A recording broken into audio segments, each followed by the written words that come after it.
Everybody, Mr. Wyatt here. It's good to be back.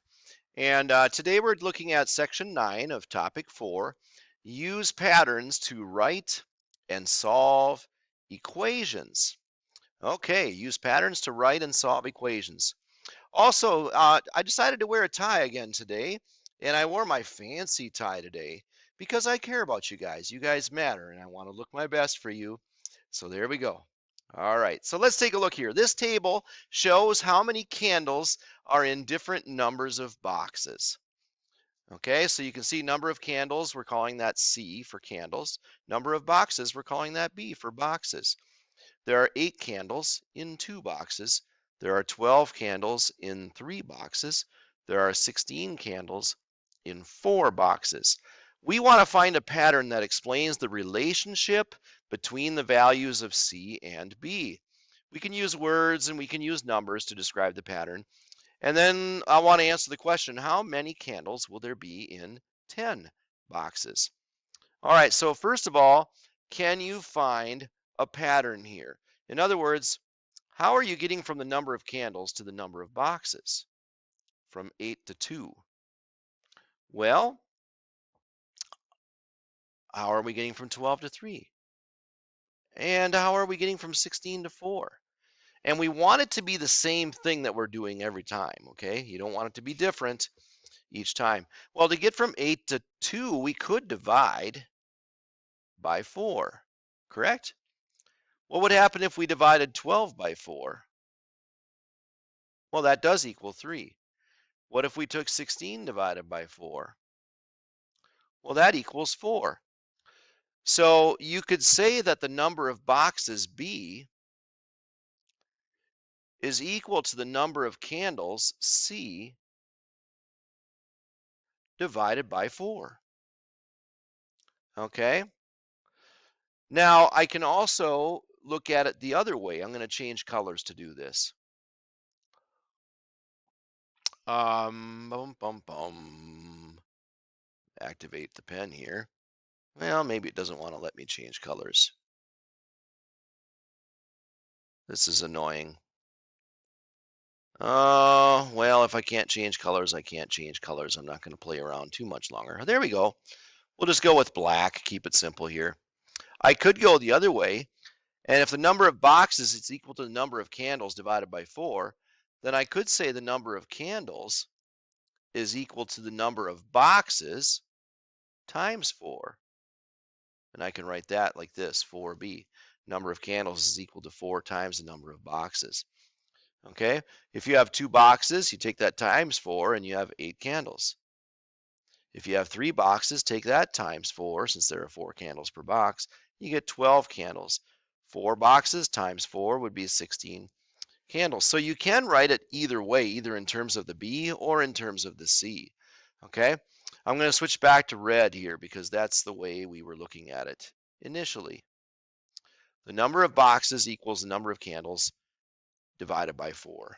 Okay, so if I go back to my question here, how many candles will there be in 10 boxes? Now think about this. We're referring to the number of boxes with the variable b.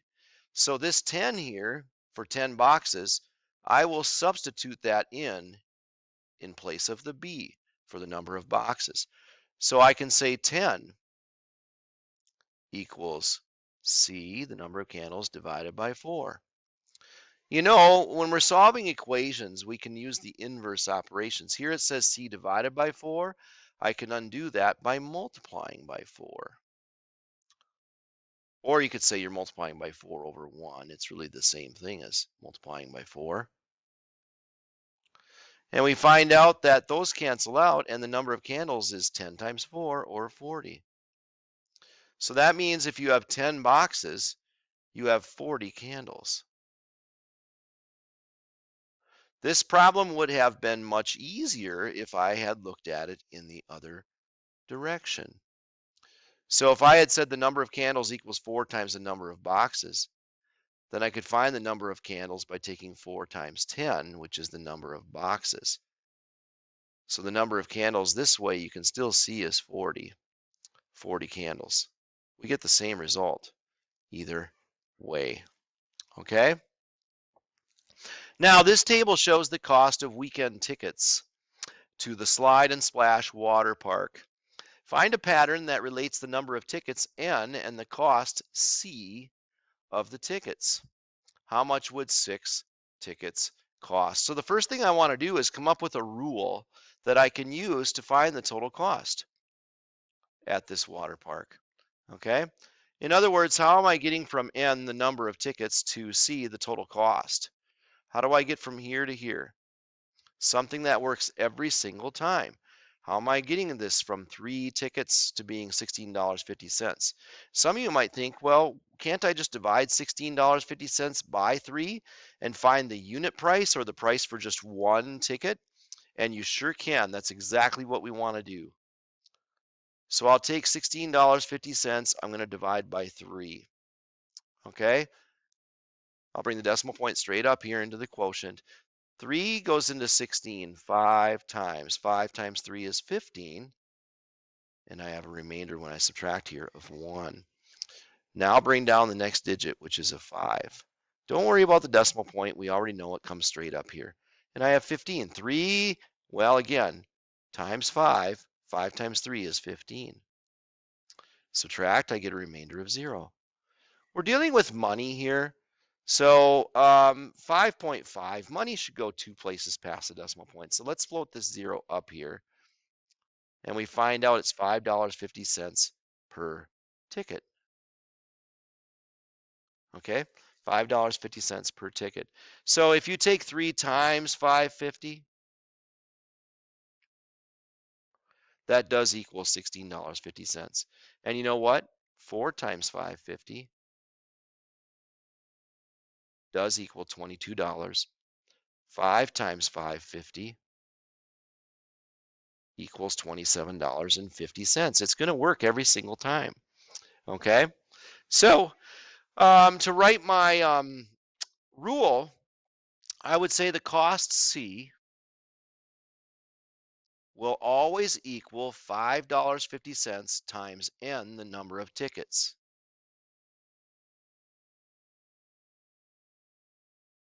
So this is the rule. This is how we would write the rule. C equals 550 N. And now for the second part of the question, how much would 6 tickets cost? Well, now that I have my rule, I can go ahead and just substitute 6 in place of N, the number of tickets. So the cost would equal 550 times 6. Okay? And you can show your work off to the side here.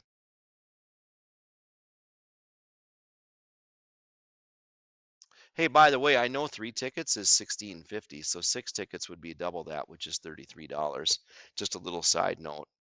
Okay? But we're going to go ahead and solve. 6 times 0 is 0.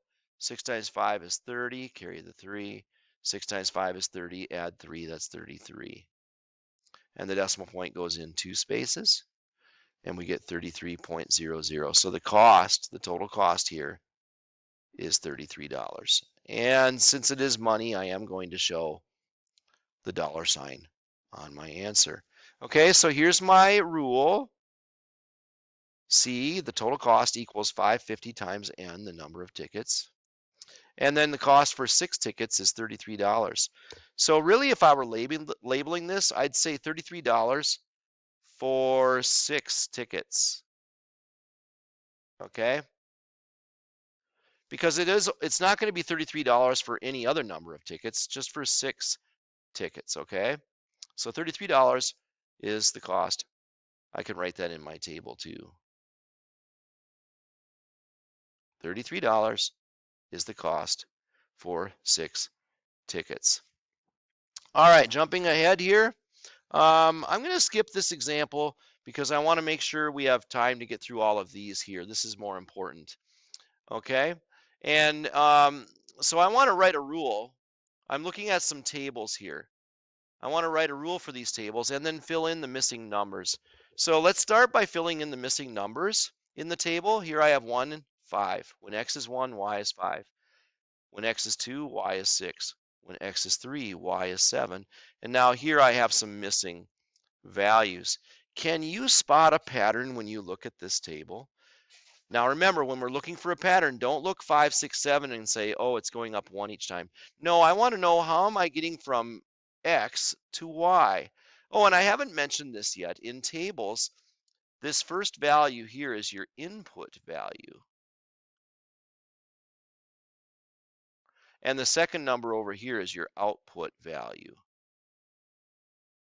Okay, we have our input and we have our output values. We have an input value, an X value of 1, and we get an output of 5. Input is 2, output is 6. Input is 3, output is 7. Can you spot the pattern? I bet you can. It looks like we're adding 4 every single time. 1 plus 4 is 5. 2 plus 4 is 6. 3 plus 4 is 7. Okay? And remember, when writing rules, when coming up with your rule, it has to be something that works every single time. And these are always the same. We're adding 4 every single time. So what value goes here? Well, take 5 and add 4, and we find out this is a 9. But then here we have to reverse this. What plus 4 equals 14? Or you could say 14 minus 4 would be what? And that's 10, isn't it? 10 plus 4 is 14. So to write my rule then, I can say to get my y value, it will equal my x value plus 4. And that's my rule for this table. Y equals x plus 4. Whatever you have for your x value, add 4 and you'll have your y value. Okay, let's look at another one here. This time I'm using a and b for my variables, but it still works the same way. A is my input, b is my output value. Sometimes these are called input-output tables. If x and y are used, sometimes you'll hear them called xy tables. And later on in this topic, later on this week, I'll be calling them t-tables when I'm just making quick ones that aren't quite as fancy as these. And I'll talk about that more tomorrow, okay? So let's come up with a rule for this one. How do I get from A to B? Well, to get from 1 to 2.5, I could add 1.5. Let's see if that works here. 2 plus 1.5, uh-oh, that's only 3.5. So that's a fail. If adding doesn't work and if subtracting doesn't work, then the next thing I would try is multiplying. Well, 1 times 2.5 equals 2.5. Would that work here? What's 2 times 2.5? Well, 2 times 2.5 is 5. So it worked there. Would it work here? What's 3 times 2.5? You know, 25 times 3 is 75. So 2.5 times 3 would be 7.5. It's working every time. Every single time we're multiplying by 2.5. So I can take 5 times 2.5 to get this value here, and that's 12.5. I know you could do the math yourself on that. I'm going a little fast because I want to finish these examples. 5 times 2.5 is 12.5. And then if I had 25 here, what would go over here? Well, I could reverse this and take 25 and divide by 2.5. 25 divided by 2.5, which is interesting because these look the same except this one has a decimal point in it. Actually, it ends up being exactly 10 when you divide that. And I know you could do the work on that and solve that yourself, but it ends up equaling 10. So I filled in my missing values. Now for my rule, be careful because it isn't x and y, it's a and b. So to find b, b has to equal a times 2.5. But again, instead of writing a times 2.5, in algebra we would write 2.5a. And that's how you show that you're multiplying by 2.5. Okay, so b equals 2.5a. And I'm out of time. I was going to show you one more. Basically here I'm giving you a rule, h equals 5c plus 2. So take c times 5, add 2 to fill in your values. So 7 and so on. Sorry I ran out of time though. I will see you tomorrow.